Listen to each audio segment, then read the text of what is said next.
buddy. Lightweight. Lightweight, baby. Drew Titan, Bronx on deck. Shout out to the mighty LDBC with the Painful Excellence podcast. Good morning. Smash the like button on the way in. Let's grow, family. What we got in the building? King Corleone, Mark Wendlick. Salute. Jeffrey H. Lopez in the building. Steve L. What up? Jay Walk. Brian H. Counselor, how are you? No doubt. I appreciate you, brother. David Hamble, what up, man? What's up? Phenomenal Mexican in the building. Jack, what up? Woo! Yep. Again, this is another funny ass meme I found. Yo, people are so funny, man. But tonight, I just want to briefly discuss pretty much how many is too many. How many is too many? Now, I sip occasionally. You know what I'm saying? I sip occasionally. But I don't overdo it. I've been around people that need a shot in the morning before they get their day started. Before they even brush their teeth. Before they get their bacon and eggs and waffles. Before they eat their bowl of Captain Crunch. They need a shot before they get their day started. That's crazy.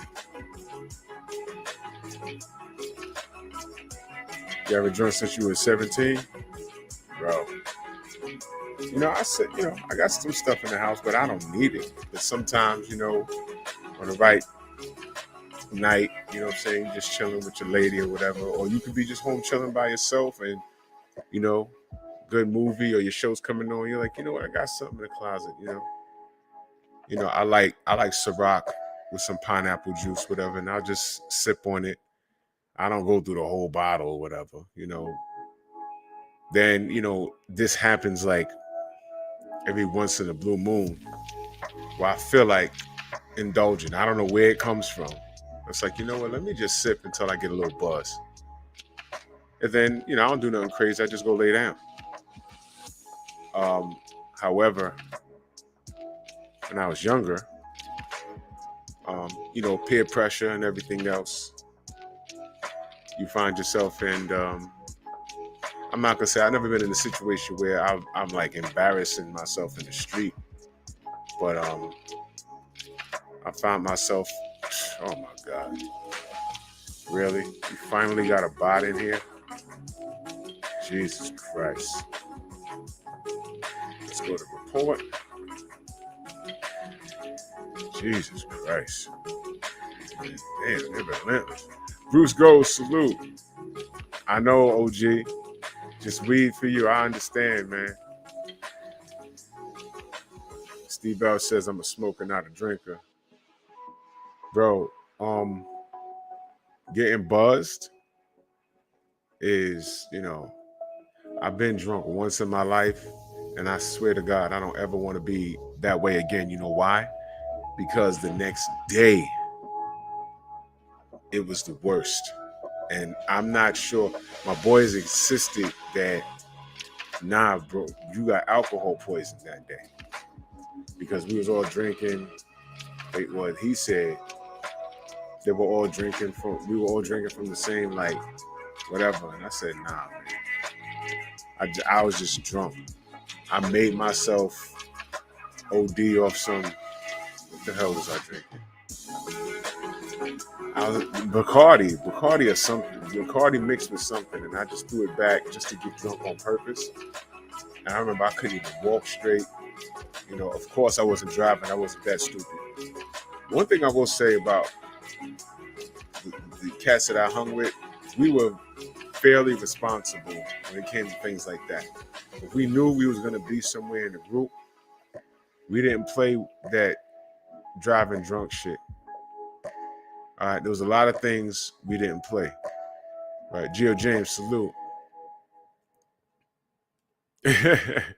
Mark, you crazy. I know, bro. But check it out. We was very like responsible when it came to things like that. Um, there were rules because we had to make rules because every now and again, it's like your core people that you roll with. It might be about 8 to 10 of us. And those 10 people, they all knew people from elsewhere that we weren't too fond. Like, not, I'm not gonna say fond if we didn't know them, but they were just rolling with us that day when we wanted to go out of town. Let's say we all leave in the Bronx and we're going to Harlem. Like for the most part, some of us knew a lot of people in Harlem, but if we was going to a spot where nobody was really familiar, we went with a bunch of people. There'd be like 15 of us on the 2 train or whatever, right? And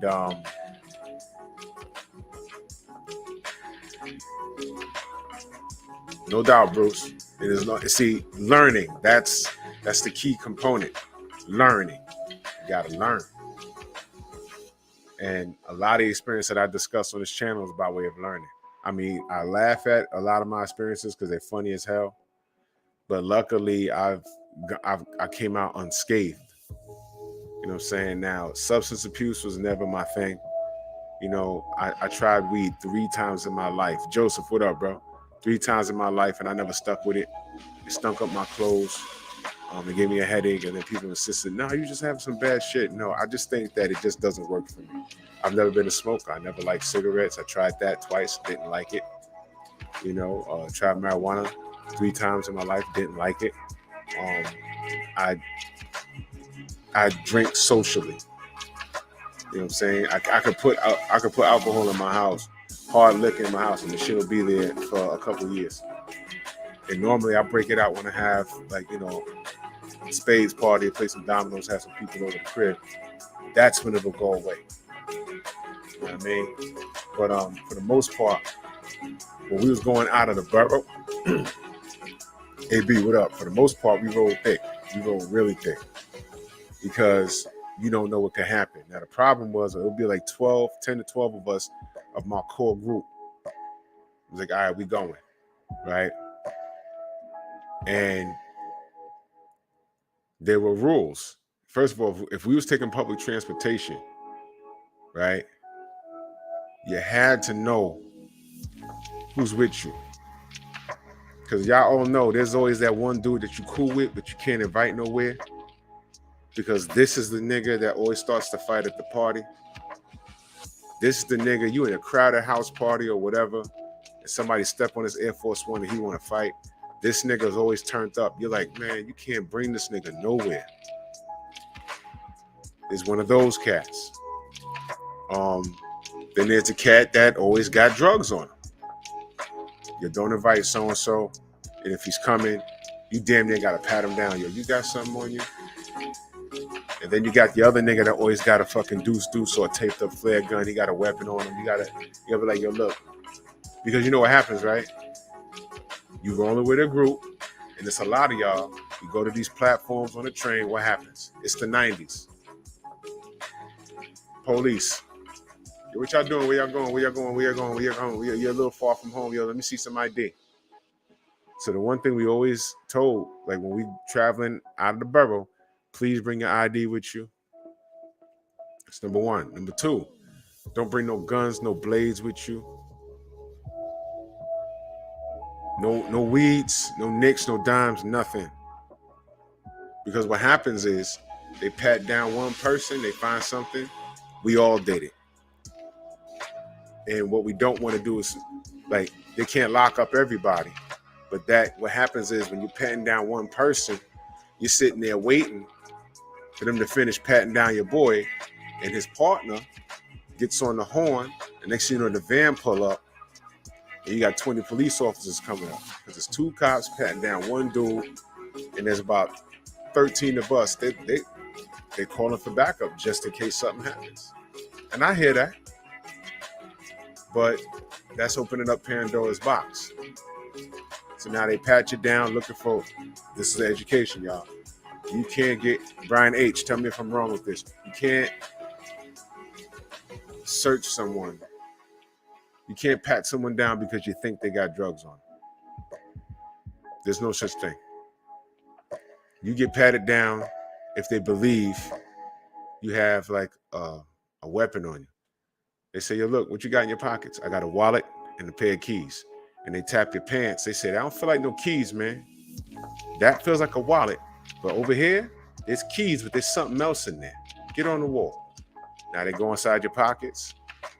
You pull out your wallet, throw it on the floor. You take out your house keys, throw it on the floor. Now they find a 22 or a blade.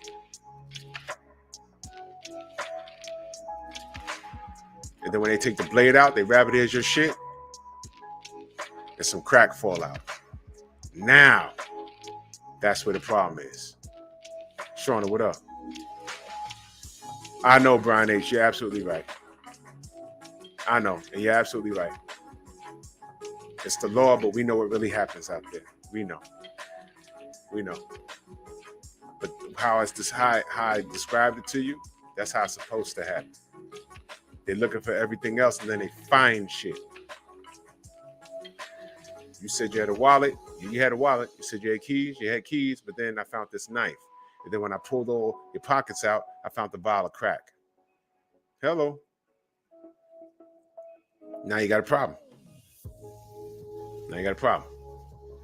But while they patting down your boy, they got on the horn, and now you got 15 cops coming up into the train station. Like, oh, shit. Focus ball, what up? Joseph, you're absolutely right. And just because you're handcuffed doesn't mean you're under arrest. You can handcuff. Your boy could be getting patted down, and you can get handcuffed for the officer's safety. You're not under arrest. You're just handcuffed behind your back. It's just for your safety. I'm just doing this I've done that a dozen times. I'm just doing this for the safety, for my safety, because, I don't know you. You're not under arrest. It's just for my safety. If everything's cool, I'm going to take those off. I'm going to go about your business. You know what I mean?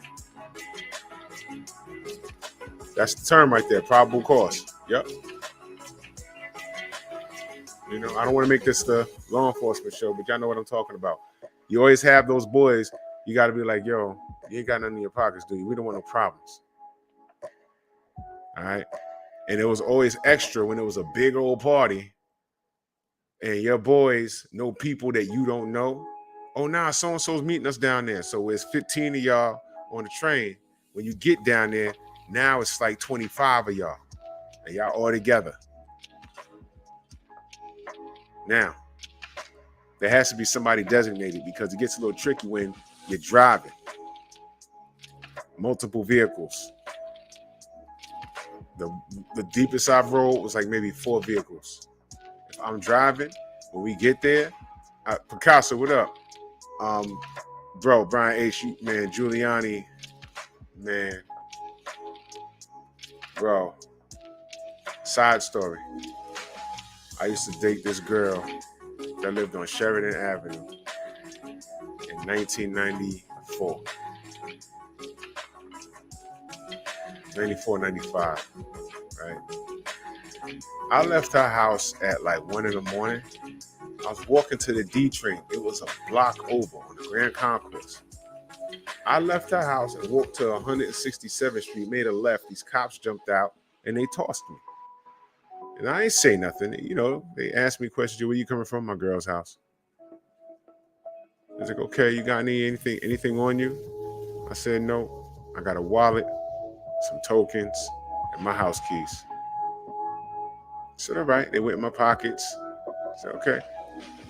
And I said, everything's good, officer? I said, I'm good. I said, look, man, I know you guys are doing your job. I know how it goes. So, I said, I don't want no problems. It's all good. I'm trying to stroke their ego. I said, out of curiosity, why y'all had to do that? I said, yeah, somebody said they saw you walking around. Bullshit. I got to her house at 4 in the afternoon. We went out one time to get some Chinese food, went back up to her crib, ate some food. I fell asleep, woke up, and I was going home. I didn't leave that house. Ain't nobody saw me, man. Whatever. I walked up 167th Street, made the right turn. Another 2 fucking cops tossed me. I'm like, oh, you gotta be kidding me. Oh my, yeah, it's Giuliani. Brian H., remember this? The nights belong to us. Remember that? Man.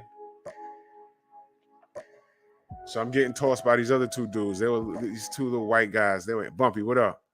They were animated too. Yo, where you going there? They both of them are talking to me. Hey, where you going? Where you coming from? I said, fellas. My tone is just like this. Fellas, one at a time. I'm trying to answer your questions.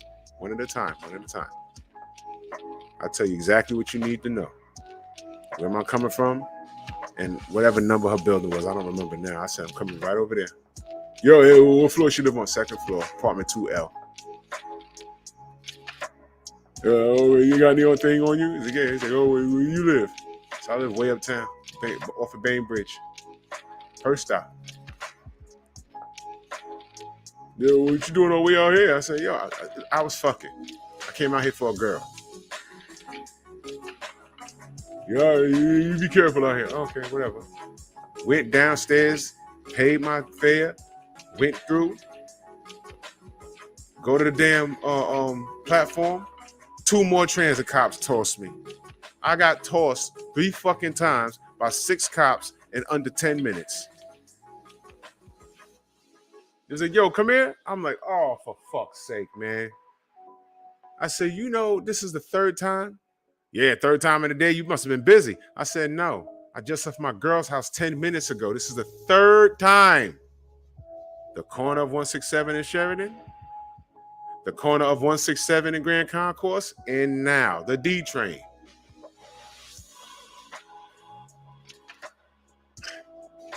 God damn. That shit was aggravating. And I missed the train. Goodness. Giuliani has shit crazy out here, B. It's fucked up.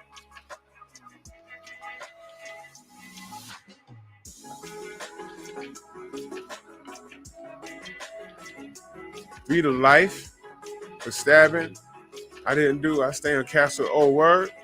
6 train, Castle Hill. The 22 bus. Wait a minute. How do you go from 3 years to life? That's extreme. 3 to life? Usually life matches with 25. It don't go from, oh, you can get as little as 3 years to life. What? Man. God damn. 3 to life? Shit. That's crazy.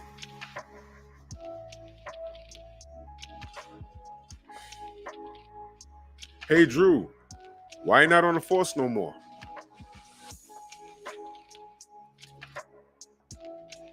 Yo,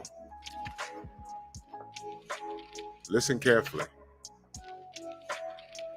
All I did was take a test. And I passed. Your first day in the police academy, or your first couple of days, when you go to your different courses, and this is before you got your uniform, they go around the room and you introduce yourself to the instructors. And the stories from the white guys upstate that live upstate, Suffolk County, Nassau County, and the other Long Island and shit. The stories you hear from them is, yeah, you know, my dad was a cop, my mom was a cop, and my uncle was a cop, and, you know, my brother's a cop, and, you know, I always wanted to be a cop. And they get a little clap. By the time they got to me, I said, yeah, I took a test and I passed, and here I am. And I sat down. People were like, huh? Yeah, huh? Yeah.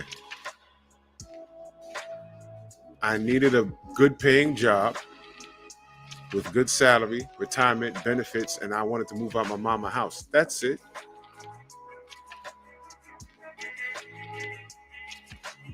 And I was already working for the city for 2 years prior to going to the police academy.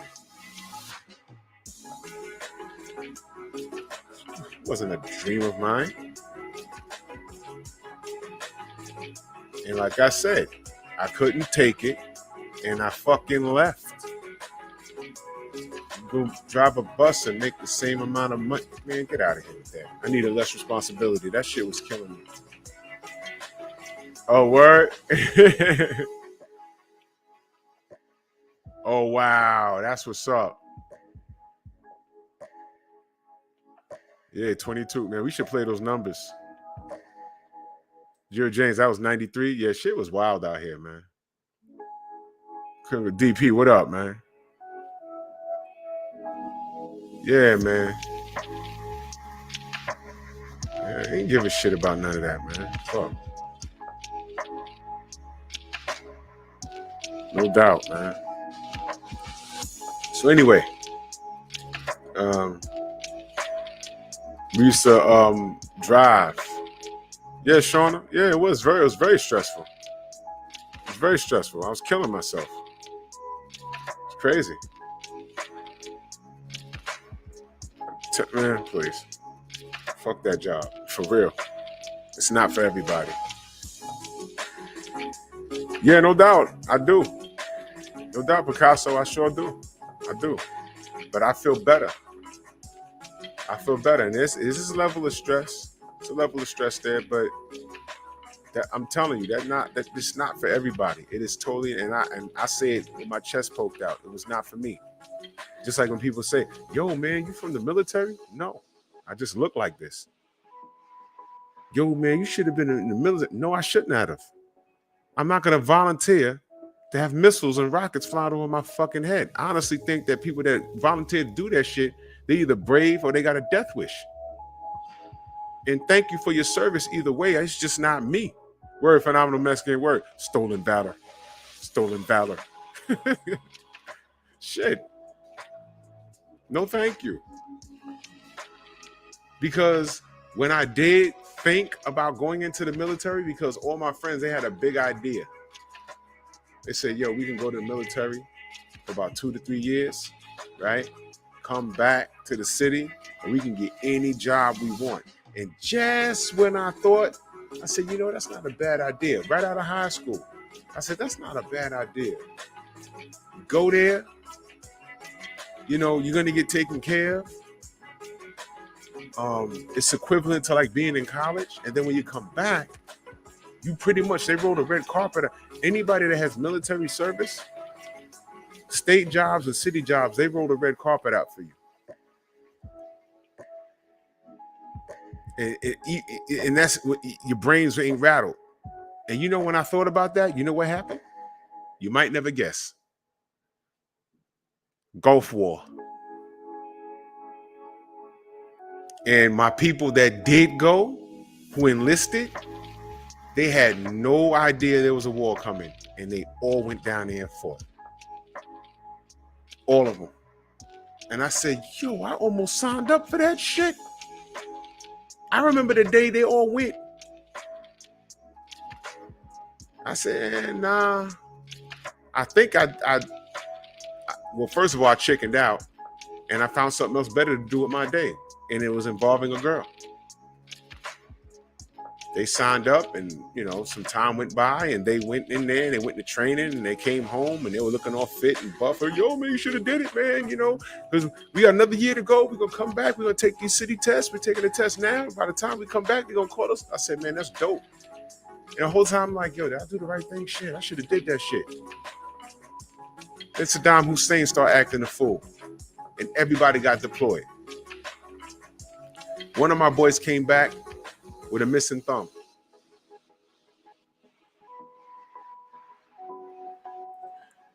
Two of my boys ain't come back. They died out there.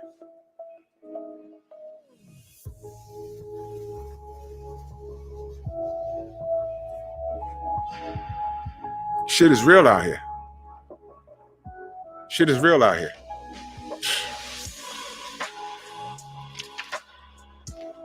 Brian H. says, my dad left Rikers because it was killing him. Yeah.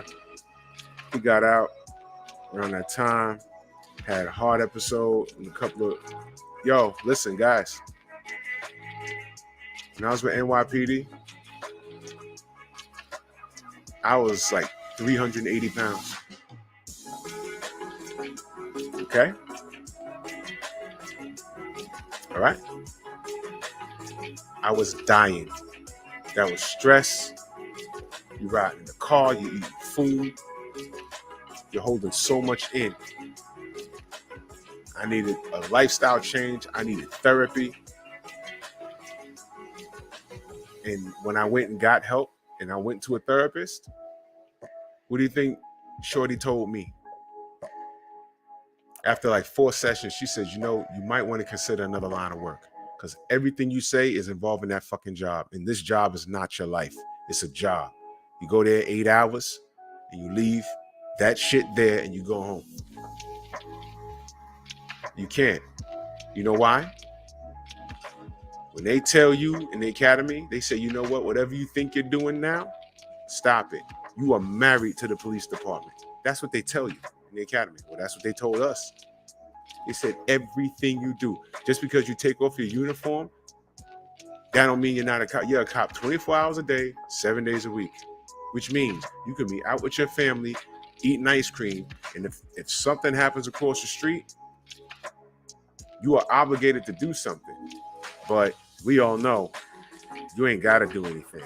But God forbid, if somebody's there and they see the crime take place and they know what you do for a living, and all they got to do is say, you were supposed to do something. Oh, well, I was with my family. Uh-huh. Next thing you know, IAB is at your door. Yeah, you saw that crime happen yet? You didn't do anything? You swore oath. You were supposed to do something. You're in violation, buddy. And then now you got to fight real hard to save your job because you refused to stop a crime on your fucking day off and somebody saw you not do anything and they knew what you did for a living because motherfucker can't mind their business. Shit like that happens. No, thank you. I'd rather drive a bus. How's that? I left that department, lost 175 pounds. What you saying? For those of you that have been following me that long, yeah. Go look at the other page and scroll down and look at my early videos. I got pictures to prove it. Matter of fact, Shauna's in the chat. She knows me personally. Yeah. Okay. I lost a whole fucking light heavyweight. Yes, sir.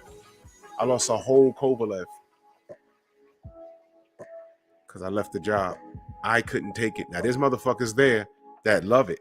All they do is talk the job. They eat, sleep, shit, the job. Fine. It's for you. Some people love the military. There's guys in the military right now refusing to retire. When the next war breaking out, I gotta go. Great. That's for you. I ain't built that way. I'm not built for it. And I say that proudly. I'm not ashamed.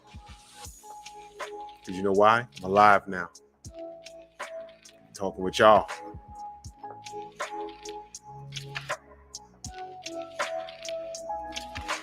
Trying to live. Y'all don't know what it's like to be sitting down in your fucking living room and for no reason your heart start racing. Y'all will never know what that's like. Your head start pounding. Your blood pressure is so fucked up, you eat 2 Doritos and you have a headache for 2 days. I still got hypertension, but I changed my diet.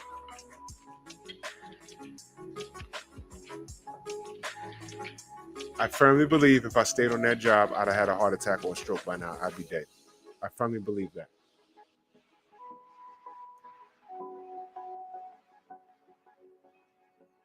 Leaving that place was the best thing for me.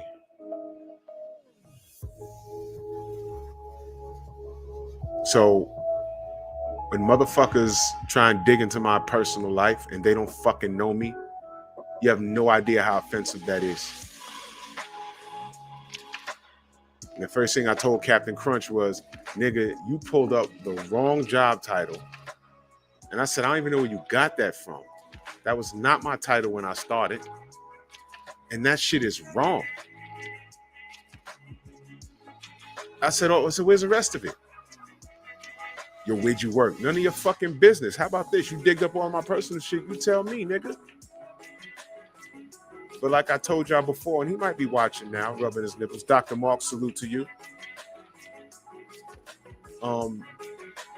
He said he used to work for transit. He should have never told me that. Because I'm well connected in transit. And what do y'all think I did once he told me that?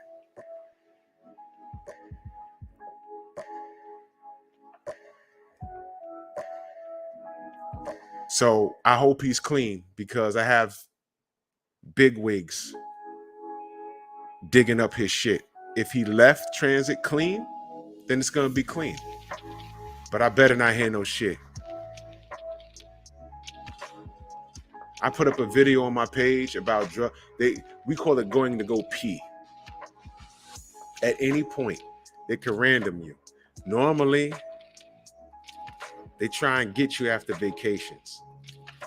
If you're an OG, you got like 6 weeks vacation. You come off those vacations, they grab your ass off the bus. Yo, you got to go downtown and go pee. Huh? Yeah, you got to go pee. Because on vacation, they're gonna try and catch you for doing some recreational stuff. Now me, I love it when they do that to me. They did it to me since I've been on a job. They did it to me about 5 or 6 times. I love it. That means I ain't got to drive. That's perfect. I don't care. And why? I'm clean. Don't care. You piss in the vibe. A and B samples. Does this sound familiar, y'all? A and B samples. They take one, they're going to test you on that one. The other one, you put it in a bag, you sign it, date it, and you put it in the refrigerator and you lock it. And they test that sample. If that sample pops dirty, they go to the B sample. This all sounds familiar, y'all? Why do they go to the B sample? They want to make sure they found what they found. Usually, if the A is dirty, the B is going to be dirty. Because it's taken on the same day from the same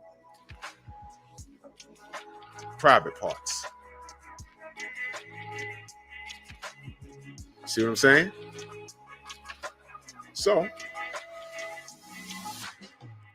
dude said, yo, well, you know, when you retired, I said, retired? What the fuck are you talking about? I said, I told you I left.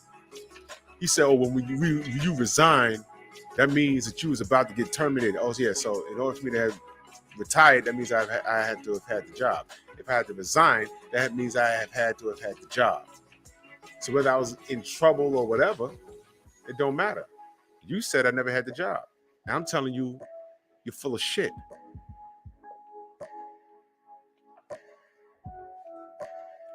There are such simple conversations where you can find out if somebody is telling the truth in reference to that job or not. He never asked it.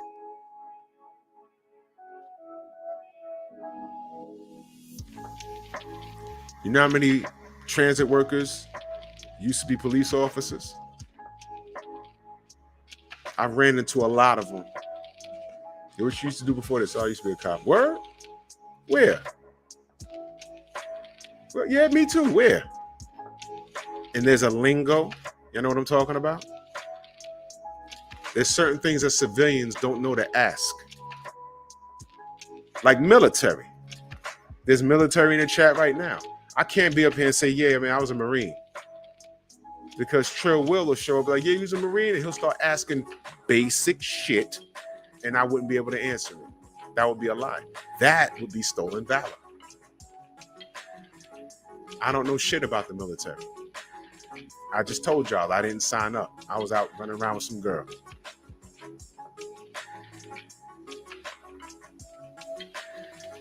There's a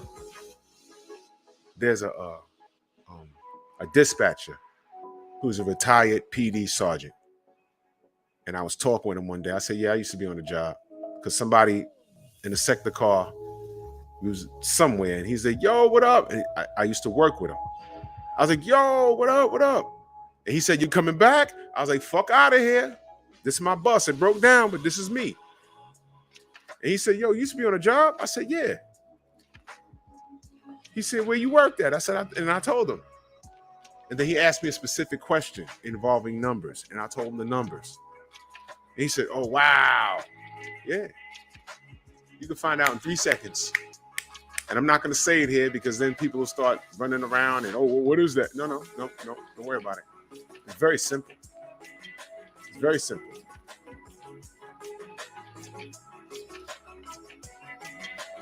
Fuck out of here. I know, Brian. And let me say this. A lot of my relatives are law enforcement. And they told me not to do this shit either. And I did it. And it was the most unhealthiest part of my life. Ridiculous. Anyway, back to the topic of the show. We had a caravan. We had like 4 vehicles, 3 to 4 vehicles. If I'm driving, I'm not doing nothing. I'm not drinking or anything. So for the most part, we was responsible.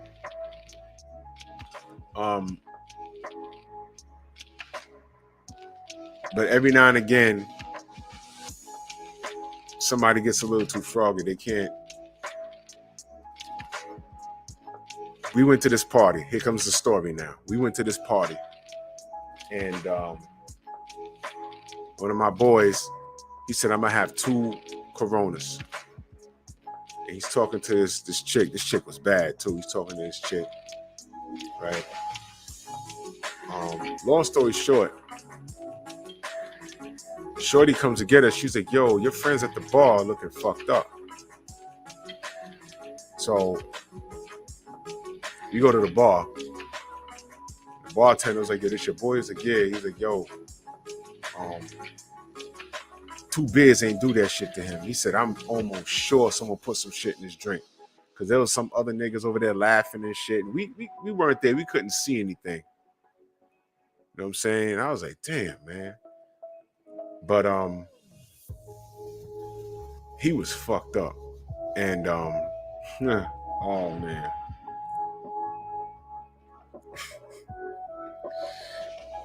He's throwing up in the car, right? And my other boy had to drive, but he had no driver's license. So you don't want to get put in no situation like that. So we made it home, right? Then my other boy told me a story about how he was in a car with some of his friends.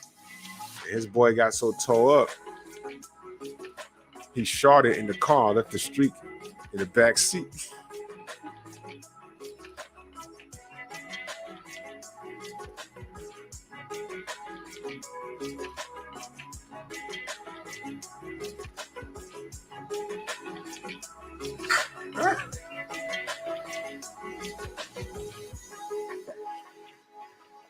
Oh, he left the streak in the fucking back seat, man. I said, nah, B. You gotta get rid of the whole whip. You gotta get rid of the whole whip. You gotta get rid of the whole whip. That's bullshit. That shit was crazy. But you gotta be responsible. Now, there was a night that I was hanging out at this club, right? Now watch this. First of all, there was a club down. Anybody remember a club downtown called Demerara's? I forget what street it was. But we went there. The first time I went there, it was for my boy's birthday. And we signed up on some lists, and it was like every other week they were calling us. You want to get in for free? You want to get for free? And we was like, fuck it, it's free. So we was going like 3 times in a month, right? And one night we got, man. We went over there, and the line was like down the block, but we was going there so much, they knew us at that point. So bouncer let us in, right? So we was looking around. I was like, yo, there's mad chicks up in here, right? And then I'm at the bar, I'm looking. I said, there's a lot of chicks in here. No homo, but there's no dudes here. It was lesbian night. So we wasn't bagging nothing in there. It's like, God damn it. Of all fucking nights. So now it's said, fuck it, we here now. So I must say, the shorties were cool. The shorties bought me drinks and shit. Yo, man, what y'all doing in here? We looking at y'all like, yo, nah, y'all not what's the word? Studs. She said, y'all not studs. I was like, no, we're dudes. And we told them, we said, yo, look, we got in for free. You know what I'm saying? And we had no idea this was y'all night. I said, yo, we here now. You know, we just gonna have some drinks and just chill for a minute. And they were laughing at us, but they turned out to be mad cool. They laughed at us and shit. They was like, oh yeah, y'all ain't getting no pussy. I was like, yeah, man. I said, yo, whatever, man. I said, it's cool, man. So they bought us drinks and shit. They were mad cool. So the drinks was free. I kept drinking. Johnny Q, what up? And I kept drinking. And before I knew it, I said, yeah, I gotta go to the bathroom.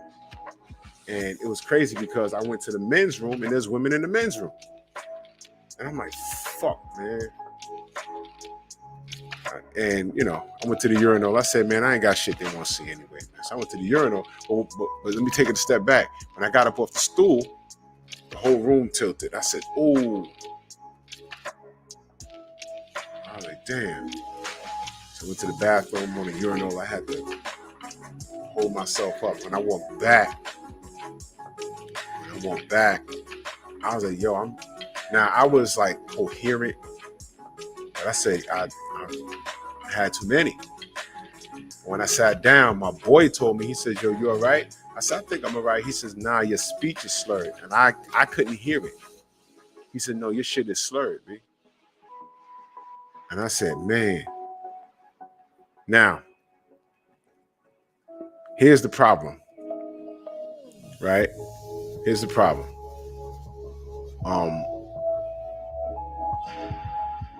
I drove out there, right? I had my mom's car. Drove out there, and my boy, he said, nah, I'm gonna drive back. Now, they ain't drugged me. You know what it was? They were just buying me drinks, B, and I just drank too much. That's all it was. They didn't try and drug me or whatever. They were mad cool.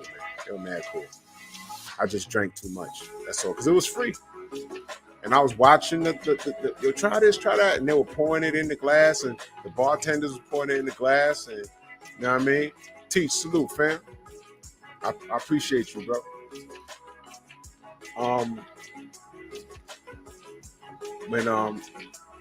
Nah, you know what? They didn't hit me with anything because I was watching the bartender pour the drinks. You know what I'm saying? It was just a lot. I'm not a drinker like that. And that was like one of the times I remember I was drinking in abundance. And I didn't realize it till I got up off the stool. And then when I came and sat back down, you know what I'm saying? I will admit the shortest was like, nah, you got to eat something, man. Eat some of these pretzels or something, man. You got to soak that up. You kind of like, you know, and then I, you know, drank some water or whatever. When we left, I almost threw up like 3 times. Got in the back seat, had to wind the window down. Now, here's what's crazy. We on the FDR Drive, right? Yeah, it's lightweight, man. It's lightweight. Yo, I hit the FDR Drive. I'm hanging out the window. We hit a bump, right? Yo, I had the ill bubble guts. And I'm like, yo, E, I said, yo, you gotta get to the Bronx fast, B. He said, yo, you good? You about to throw up? Just throw up out the car. I said, nah. I said, bro, I gotta take a shit so bad. Same 2 niggas I was with.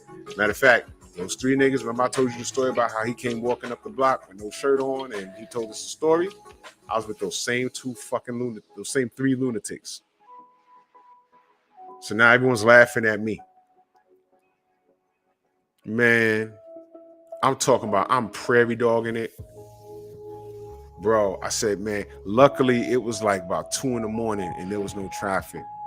and he was he hit the FDR, came around, hit the Bruckner Expressway. He did 100. You know what I'm saying? We got all the way back to the block. You know what I'm saying? Parked directly in front of the building. Man, he gave me the car keys. I ran to the building. I said, please don't let the elevators be. Elevators was there, got upstairs. I unlocked the door, come in. My fucking brother's in the bathroom.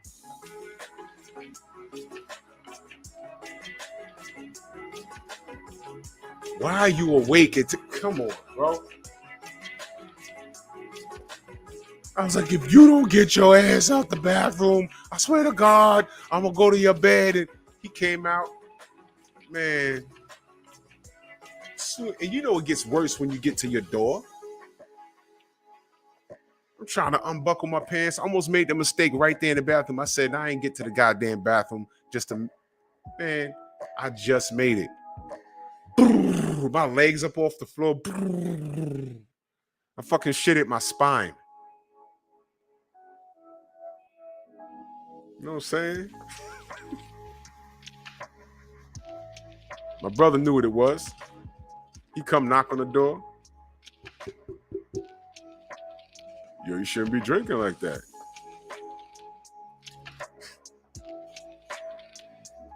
I was like, yo, shut up. It ain't supposed to salute.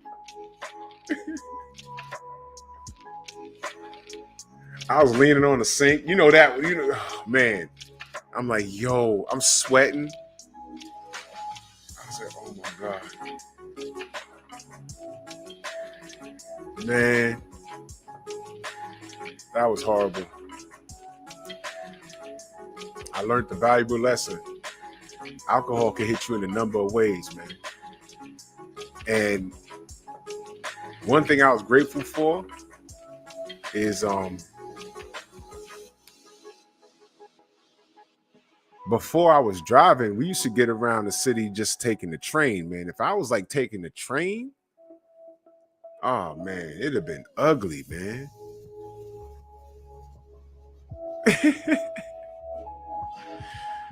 Fam.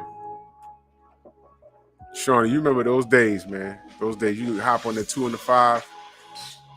Luckily, you know what I'm saying, we was driving by then. I had my mom's car too. Man, I don't know how we got that spot in front of that building, man. I was like, yo, that's a park right there? I was like, yo, get the park. He's like, yo, we good? I said, put the club on. Give me the keys, give me the keys, give me the keys. It was like, all right, I'll see you tomorrow. I ran to the building. I'm breathing heavy. I'm like, I'm doing pregnancy breaths. Yeah, you know how the women be pregnant? I'm like, oh my God, please. I get upstairs, my brother in the bathroom. I said, nigga, it's 2 a.m. Why are you awake? You gotta come out.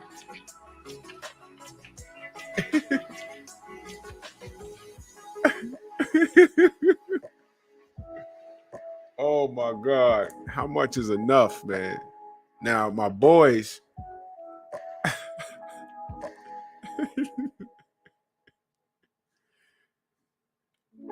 Oh, nah, yeah, Phenomenal Mexican. There isn't anywhere in New York City that you can't get to. We got buses and trains that can go anywhere, and you can't get lost out here. I'm gonna tell you how it works.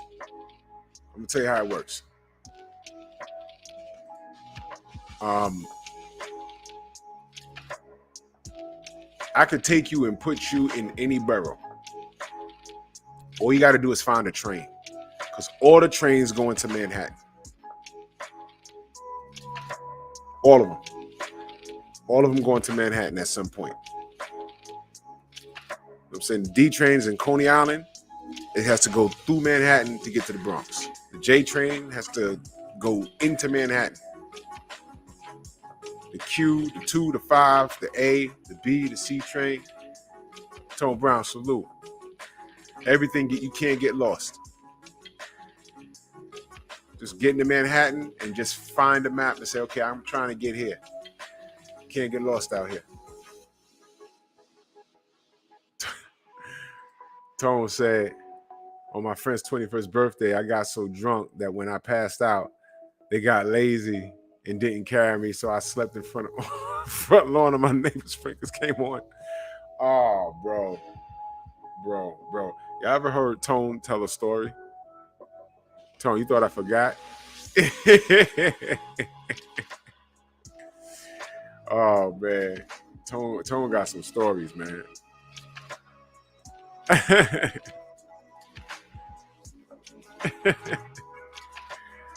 Yeah, man.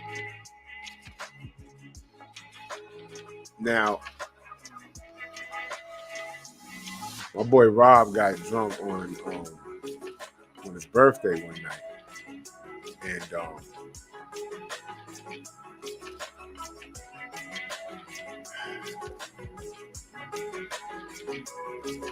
I literally had to drag him to his door and ring the bell and run because his moms ain't play that shit. Let me tell you something. Rob was outside one day, and his moms walked up on us. You seen Rob? And she had the fucking belt in her hand. We was like, no. But here's the thing. She had the belt around her hand, and you know what was wrapped? You know what the belt was wrapped around? A pair of brass knuckles. I'm not even kidding. I said, I don't think Rob won't come to school tomorrow. He about to get fucked up. Oh, word, healer? Don't worry about it. You ain't missing shit. No doubt. You ain't missing shit. You ain't a lot. Listen, man. Driving out here is a luxury. It's just that my life is surrounded by certain things. I need a car now, so Bro.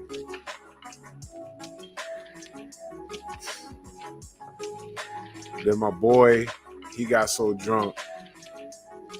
Again, I mean, I guess it was safe. We ended up at these girls. I mean, the girls were stupid. There was like 6 of us, and we went to Shorty house. And it was like 3 of them and 6 of us. And, I wasn't trying to beat nothing in there. I mean, these girls were way below average. But, it was like, I guess it was exciting to them.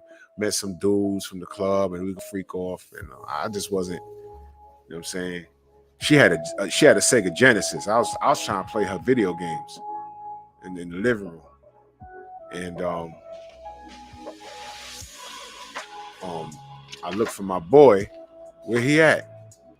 Man, he up in the bedroom with the ugliest one. I mean, Lord forgive me, man. This chick, one eye looking that way, the other eye looking that way. You know what I mean? And he in the room. But you know what's crazy though? He was like laying on his back and like damn near passed out. And she was like pulling his sneakers off and she was trying to get it.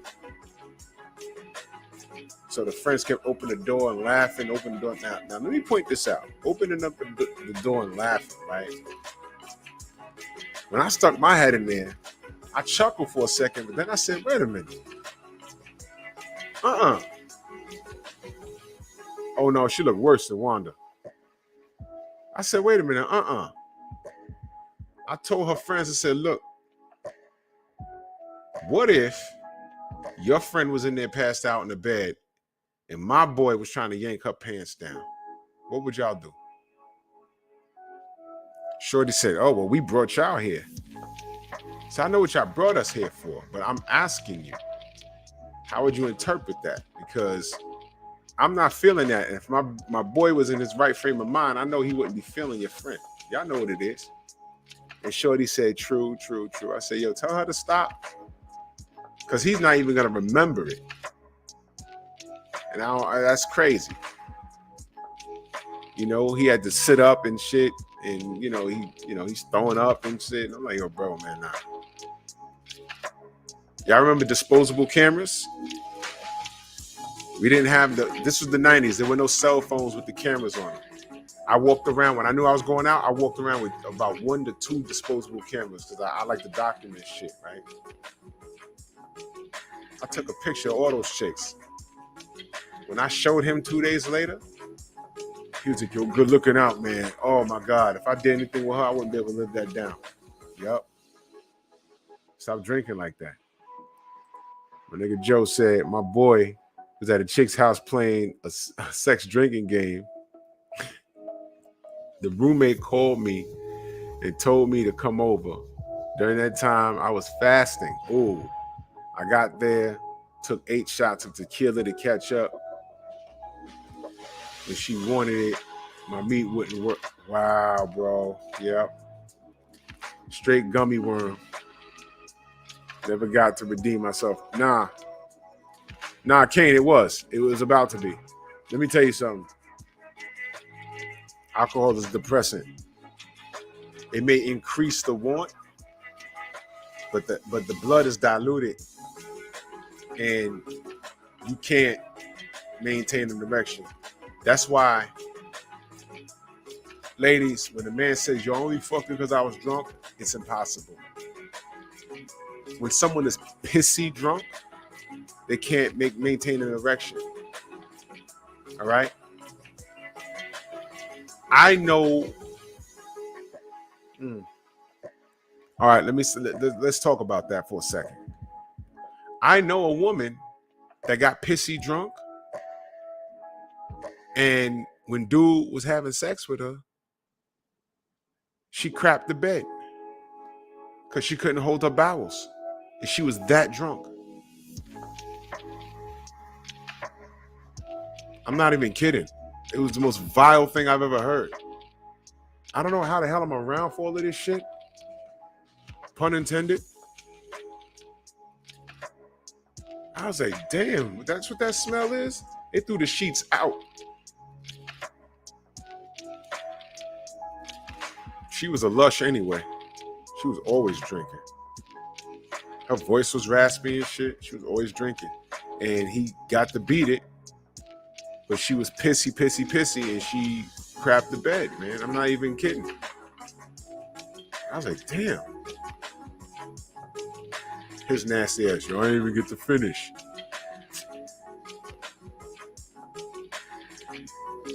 Damn, bro. Nah, it's fine. Yeah. She pooed the bed. Yeah. So when Shorty tell you, yo, I did it, but I was drunk. You remember everything. You wasn't that drunk. And those 8 shots of tequila, that took you down. You wasn't like pissy to the point where you can't remember it. But don't. All right, let me share this story, y'all. Let me share this story. Brothers, y'all gotta be careful.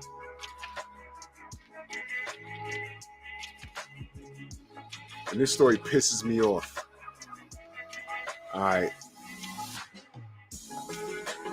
Got a friend, right? And again, we going to these parties. It was the 90s.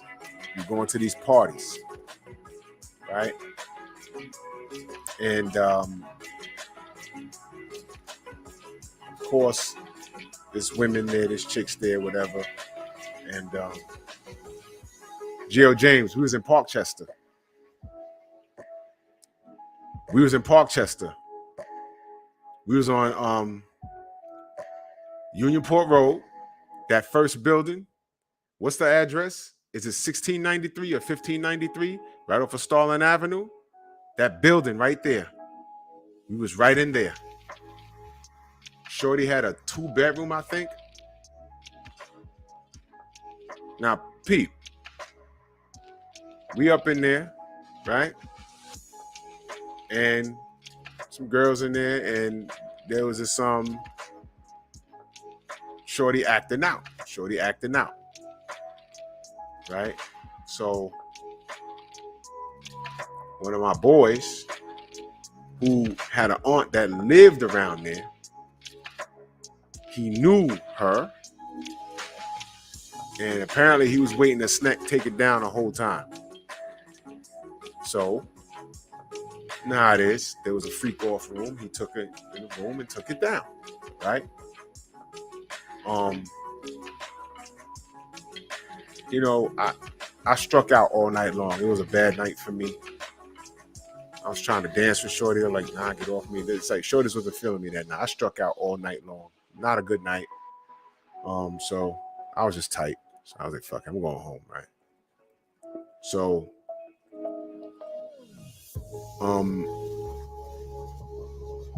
like about a month later, right?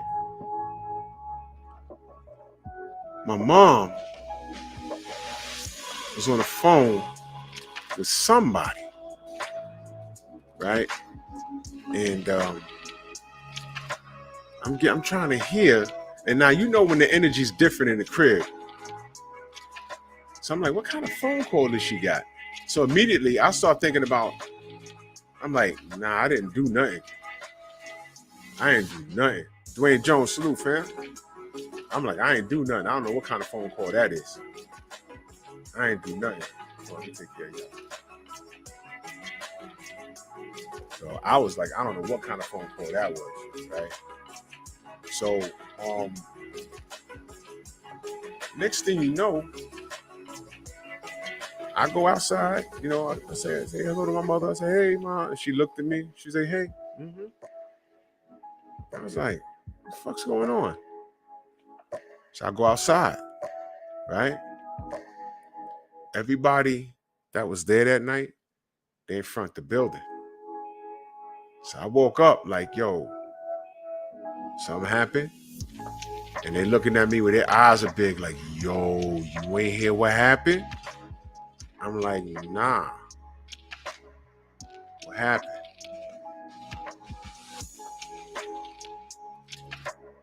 That fucking girl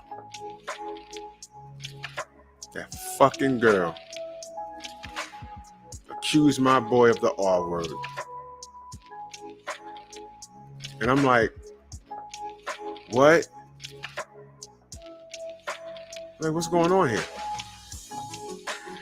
What do you mean? We were all there. She wasn't kicking and screaming. Yo, bust this shit.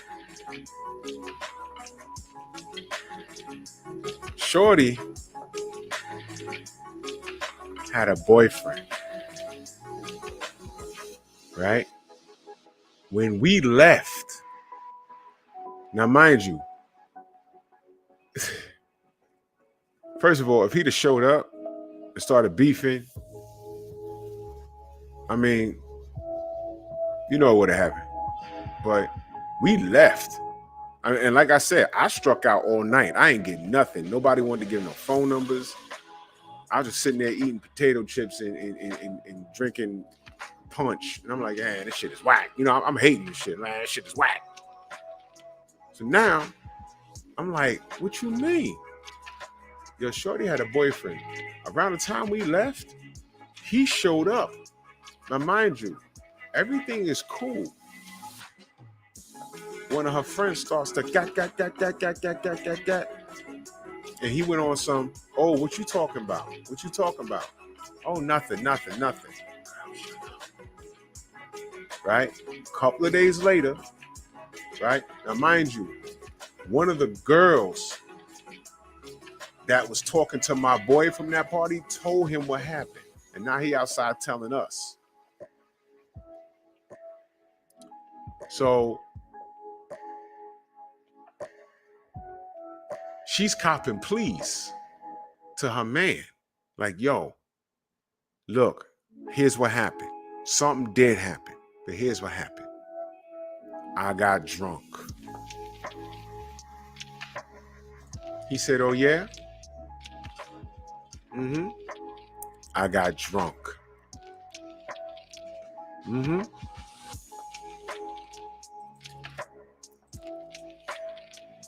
And I didn't know what was going on. By the time you came to the party, I was sobering up. He said, yeah? Yeah. So you don't remember what happened? No. He said, that's rape. That's the R word. You don't remember nothing? How do you even know you had sex with him? She was like, I vaguely remember. And then it escalated from there. The bitch ass nigga told her parents, yo, listen.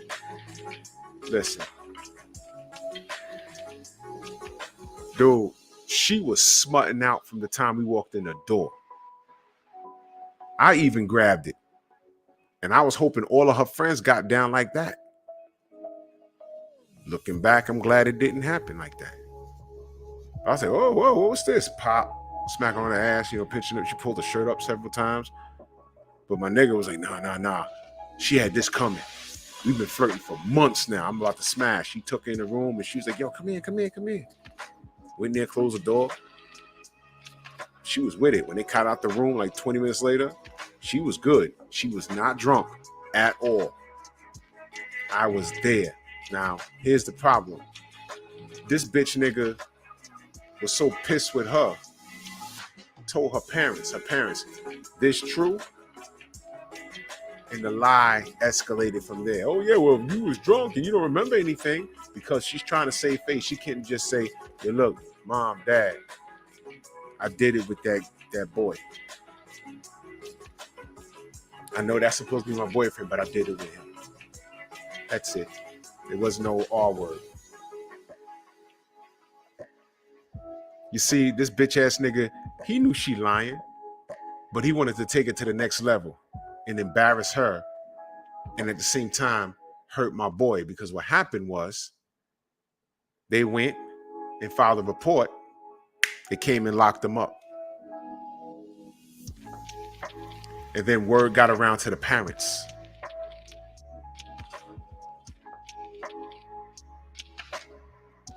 So the phone call my mom's got was, did you hear? Now, my name wasn't in it. I left. When I came back in the crib, she says, yeah, your friend so-and-so. I said, oh, yeah. What do you know about that? Yeah, I know the girl, I know he was messing with her, but I don't know nothing past that. I was mad as fuck. I was fucking pissed.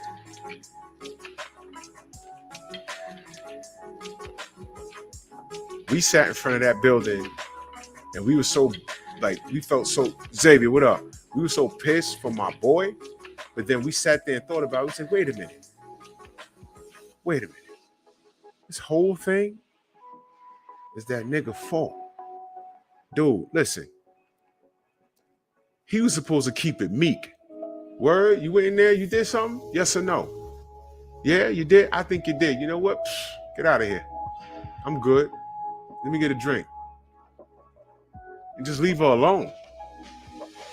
You got her telling her parents, and then now she's lying to save face with her, save her own face. And now this, dude, he got jammed up for like 2 years behind that shit. Them trying to sort it out. And when she got tired, what ended up happening was they ran around, started interviewing people. My heart racing and shit. Because I don't want to fucking talk about that. I was like, damn, man. I was like, man. And I just knew. I said, man, one day they're going to call here and they're going to ask me to go down to the precinct and give a statement because I was there. And that's a conversation I don't want to have with my parents. You know what I'm saying? Bro. It didn't get that far, but he got jammed up real bad behind that. And what saved him was that the stories changed like 6 times. Something like that. And the final straw was, and her friends ended up like speaking up on his behalf down the road. They was like, no, she was not drunk and da da da da da da da. And then at the end, like a couple of years had passed, and she just said, fuck it, I lied. We did something, but it was consensual. There was a little bit of alcohol involved, but I was fully aware and I was under duress because of this guy. Whole time we was like, yo, should we go to Parkchester and beat the shit out, dude? I mean, but you know what? If we did that, that'd make things worse. Oh, now he's a member of some gang. You know what I'm saying? So our hands was tied. I was like, man. Well, at the end, it worked out for him. And it was a situation, I was like, bro, man, you can't get no money from this shit? Like, nothing? Like, he was like, nah, that's a whole nother headache. And he said, I just want this off my record. I want it off my record. I've been dealing with this shit too long. This is crazy. But I would say that was a situation where, you know, brothers, I know that y'all at some point had gotten the drunk phone call. You sitting in your house minding your business and shorty drunk and y'all come through, yo, I got the drinks. And nope, don't go. Do not go. You know what you do?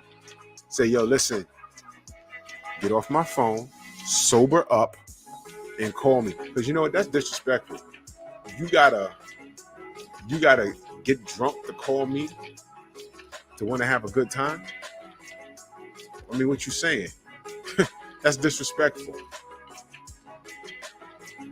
That's disrespectful. Sober up, drink some water, take a nap, have a cup of coffee. Call me when you sober up. If you still feel that way, I'll come through. Fuck are you talking about? Kane, he went through it for about almost 2 years. It was almost 2 years he went through it. And I was just like, shit, I just don't want nobody calling my house. I don't want to give a statement. I don't even want to say I was there. But if it came down to it, I'd have vouched for her. Like, yo, nah. She's lying. We were all there. She's lying. But what saved that was her friends just came. I don't know what happened with her friends, but there was like 4 of them that came forth and said, nah, stop this shit. Stop this shit. It's too much now. But I clearly remember we schemed on that dude. We was like, yo, we need to go over there and fuck him up. Because this shouldn't even have gone here. He should have came in there. Word? You was in there with him? Bet.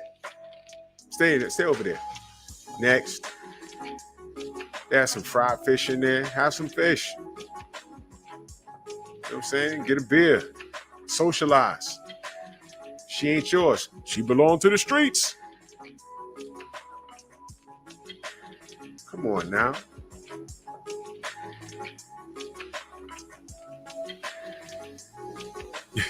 Man, Joseph says, I never smacked a drug chick before. Had plenty of opportunities, especially working at the bar. You bust down a chick, she wake up in the morning and forgot what happened. Bro, I know the type. You gotta be so careful out here, man. Gotta be so careful out here, because if you even look like you got some kind of, if you even look like a come up, they're gonna try. But in this situation with my boy, this chick was just trying to save her reputation. What's the point of trying to save your reputation to your parents when we know out here the people you associate with, we know you're a piece of shit. We knew she was a piece of shit. I had just met her that night. And I'm like, whoa. Oh, yeah, you fucking, you don't remember? You don't remember nothing? You don't remember nothing? Oh, so that's rape. I keep saying it. Can't say that on YouTube like that. The T-ism word and the R word. They really, TC, what up? So yeah, man. I mean, look, that's dangerous. Blaming the alcohol. So, that's what I'm talking about. When is enough? How much is too much? You know what I'm saying? Chicks will try and deal with you and blame the alcohol. Oh, I did it because I was drunk. Don't let them say that, man. Because at any point, some law enforcement hear that shit. At any point, if she says that she was incoherent due to alcohol, you're wrong in mid-stroke. At any point, you could be right on the cuffs of busting one. If she says, no, stop, you're wrong. Brothers, take your dick and go home. A lot of times you just gotta take your dick and go home, man. Take the L. That's what Pornhub is for. Get your nut out, think straight. It's not worth it with some of these girls out here, man. I will never. That's the situation I just explained to you. That set me straight. I said, nah, man. I used to think it was cute when girls used to call me up. Yeah. I got the drinks, man. Once you come through, I'm like, oh yeah, I'm heading over there. I don't do that shit no more. I don't do it no more. But I'm saying, back then, after that shit, I was like, oh man, that could have went left. That could have went left for me. Let's say I was popping at Andrew Charles Salute. Let's say I was popping that night.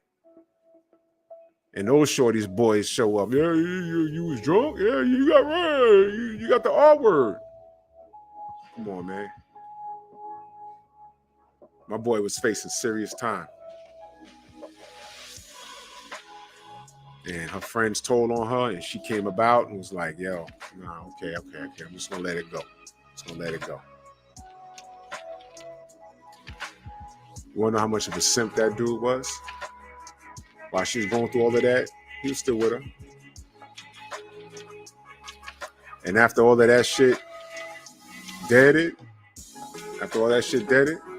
she got rid of him. Because the whole time, my boy, who met one of her friends at the party, he was dealing with her the whole time. And she kind of like talked her into like just letting the case die down and just letting it go away. Yeah, the Brian Banks story. Bro, scary stuff, man. Scary stuff. That Brian Banks story, y'all Google that if y'all don't know what that is. Scary stuff. And Shorty was like, Shorty got paid, man. Shorty got paid. Gotta protect yourselves, y'all. Alcohol could be the death of you. I told y'all about the doing the police academy, right?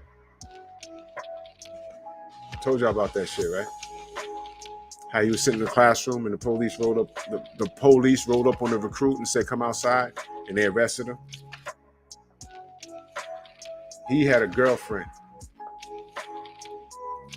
and about a week before graduation, you know, they were at odds and ends. And she said, "Yo, come over. I'm gonna cook some dinner for you." He said, "Shorty made dinner, made some cheesecake, or had some Junior's cheesecake, and they slept with each other that night."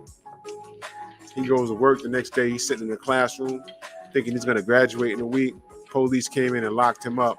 She said that he R-worded her. Now in the police academy, the year is the year you're in there. Mine was 02. His shit said 99. And I just got to talk. He's mopping the floors in the academy. And I just got talking to him. I said, yo, what's up? He said, yo, get jammed up in this job is real easy. Well, what happened? He told me that story to me and some of the other guys in my company. He was like, what? He said, yo, man, if you got a girlfriend, he said, you know how we be having homework and shit? He said, yo, you ain't gonna have no time, man. All we do is homework. And this chick was, you ain't got no time for me. He said, yo, this is my career here. She would pick fights with me or whatever. And, you know, I just say, look, I'm choosing this over her. And he said, once I passed all my academics, I passed my run, I passed all of that shit. I was just chilling for the week. I'm waiting for my graduation. She calls me on some I'm sorry shit. Went to the house. We had some drinks. She made me some food, had some dessert. Slept with her all night. Got up, came here. I'm sitting down, feeling good. They come next door. Yo, recruit so-and-so, come outside. Get your hands behind your back. What I do? Said she made a report. Rape kit and all that. DNA was all up in her. And I said, you've been here dealing with this since 1999? He said, yep. They're still on the payroll. But until their investigation goes through, they're in the academy mopping the goddamn floors. I was like, oh, shoot.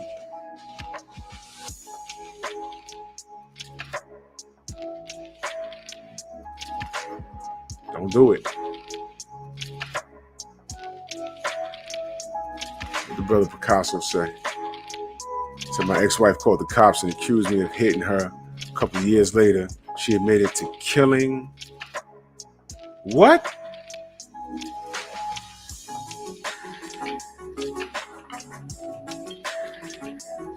Yo, is she walking the streets?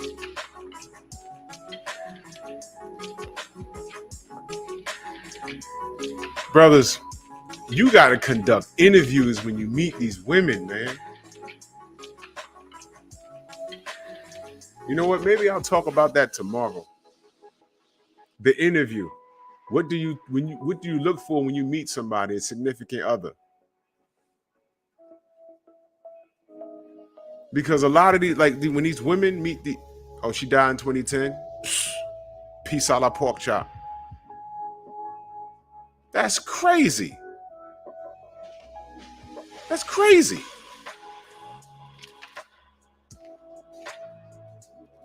I want to know what y'all look for, and you know, what's the deal breakers? What do you look for to say, whoa, what'd she say? Nah, I ain't fucking with her. I want to get the women in here to talk that shit too. Like, what do y'all look for? Because y'all ever met a girl and be like, yo, this my baby daddy, he's so fucked up. He this, he that, he this, he this, he this, he that. It's like, you didn't know this when you got with him? Impossible. The only time I've seen someone do a complete 180 is when someone's had like a mental breakdown. Like they had a specific event happen in their life, and they just went crazy. Maybe I'll talk about that tomorrow. Deal breakers. But listen, I'm gonna run out of here. Y'all know I gotta get up in the morning and talk this boxing. You know what I mean? I'm about to you already know what I'm gonna do. The advertisement's up, man. You already know what I want to do tomorrow. So much love and appreciation to all y'all, man. You know, share the video. You know what I mean? We're gonna grow this channel. You know what I'm saying? LDBC, we doing big things, man. I'm so proud of everybody putting in work. Let's get Focus Ball past that stat. You know what I'm saying? Salute to my brother Trill Will. I know I said I was gonna call him today, but I was running around you know, handling business with my moms today. Man, I'll give the brother a call tomorrow. You know, he's having a bit of a hard way to go. But you know, it's life, and that's what we're here for. We family. You know what I mean? So let's check Trill Will. I'm so proud of the sister Cece. She's doing big things fast, and that's what we do here. You know what I mean?